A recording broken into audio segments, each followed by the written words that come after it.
La femme du bûcheron, volume 1, par Moghen, fils de Molag. La légende raconte qu'un bûcheron s'était construit une cabane dans les profondeurs de la forêt de pins, où il espérait vivre en paix avec sa famille. La femme du bûcheron vécut sans histoire pendant un long moment, mais le temps devint subitement glacial et ruina la récolte. Rapidement venus à bout de leurs maigres provisions, les membres de la famille crièrent famine. Une nuit, alors qu'il neigeait, un voyageur frappa à la porte de la cabane, cherchant à s'abriter du froid mordant. Le bûcheron, au cœur généreux, accueillit l'étranger dans sa demeure, s'excusant de n'avoir aucune nourriture à lui offrir. Avec un sourire, le voyageur se débarrassa de sa cape, révélant ses habits de mage.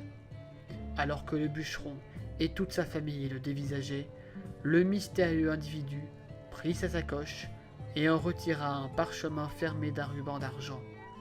À peine eut-il déroulé le parchemin et lu son contenu à haute voix qu'un plantureux festin jaillit de nulle part. Cette nuit-là, tout le monde dans la cabane du bûcheron mangea à sa faim.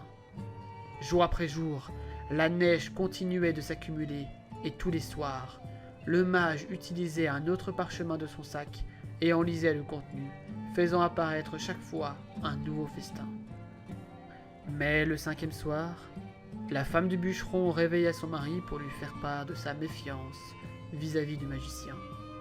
Il était certain, disait-elle, qu'il y avait un prix à payer pour tous ces festins dont il profitait chaque soir. Le bûcheron ne voulut rien entendre. Après avoir failli succomber à la famine, sa famille mangeait à sa faim. C'était un cadeau des divins, lui répondit-il, et il était stupide de remettre leur sagesse en question. Mais la femme du bûcheron ne fut pas convaincue. Chaque nuit, elle était de plus en plus effrayée et désespérée. Elle était certaine que sa famille avait pactisé avec un démon et que le temps viendrait où le mage leur demanderait quelque chose d'innommable en échange de ses bienfaits. Pendant que tout le monde dormait, elle se leva et prit la hache de son mari.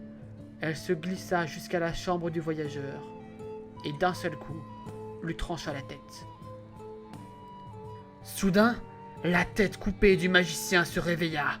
Ses yeux s'ouvrirent grands et, découvrant son corps mutilé, il poussa un hurlement terrible. Réveillés par le cri, le bûcheron et ses enfants se précipitèrent dans la chambre et furent pris d'horreur en contemplant le corps décapité du mage. Dans un dernier souffle, le voyageur lança une terrible malédiction à la femme du bûcheron. Après sa mort, elle serait damnée et reviendrait hanter les bois la nuit, seule, pour se consumer au lever du soleil.